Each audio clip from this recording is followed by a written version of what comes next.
ओम ऐं ह्रीं क्लीं चामुंडाय विच्चे ओम शैलपुत्री देवे नमः। नमस्कार दोस्तों, मैं डॉक्टर असित आपके अपने चैनल अमेजिंग एसिड पर पुनः एक बार उपस्थित हुआ हूँ। आज जैसा कि मैंने आपसे वादा किया था कि माँ दुर्गा के 9 रूपों की हर दिन एक चर्चा करूँगा। कल जो वीडियो बनाया था माँ दुर्गा पूजा में शक्ति की उपासना और आसुरी शक्ति का विनाश, आप सभी लोगों का प्यार सतत उस पर मिल रहा है, इसके लिए आपका कोटि कोटि।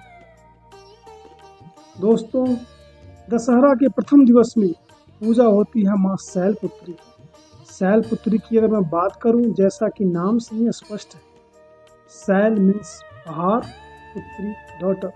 जी हाँ दोस्तों, ऐसा माना जाता है कि दक्ष प्रजापति जो कि हिमालय में रहते थे, उनकी पुत्री का नाम सती था और सती की शादी हुई हमारे भगवान श्री शंकर से, जो कि दक्ष प्रजापति को बिल्कुल भी पसंद नहीं। और इसी कारणवश जब उन्होंने एक यज्ञ किया, उसमें भगवान शंकर की आराधना करने से उन्होंने मना कर दिया और उनका अंश नहीं डाला। भगवान शंकर के मना करने के बावजूद जब देवी सती वहाँ पे गई, इस चीज़ को देखा, बहुत ही खिन्न हुई और उसी यज्ञ की अग्नि में उन्होंने अपना कूद करके नाश कर दिया। और उसके बाद जो दुनिया को दिखने को मिला वो भगवान शंकर का तांडव स्वरूप। ऐसा माना जाता है कि हिमालय में हिमावत, राजा हिमावत के यहाँ पुनः आदि शक्ति ने जन्म लिया, जिसे हम शैलपुत्री के नाम से जानते हैं। जी हाँ दोस्तों, शैलपुत्री को सती, भवानी, पार्वती और हिमावती भी कहते हैं। दया, करुणा, सहानुभूति और धैर्य की देवी है।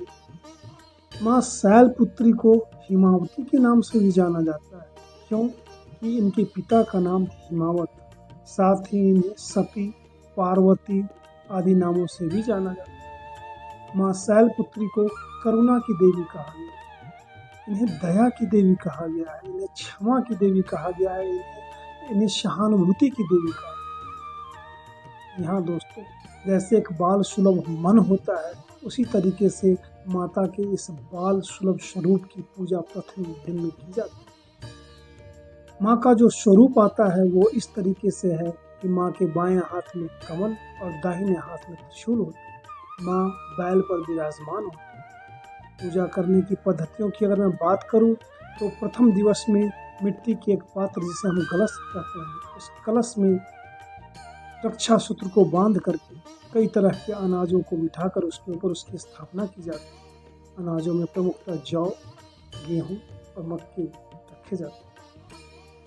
उसके नज़दीक में अखंड ज्योति जलाई जाती है घी की, जो कि आपके परिवार को न केवल माँ के प्रकाश से उज्ज्वलित करता है, बल्कि उनकी करुणा, उनकी दया, उनके प्रेम का जो स्वरूप है उसको भी आपके घर में, आपके चहुओर फैलाता है।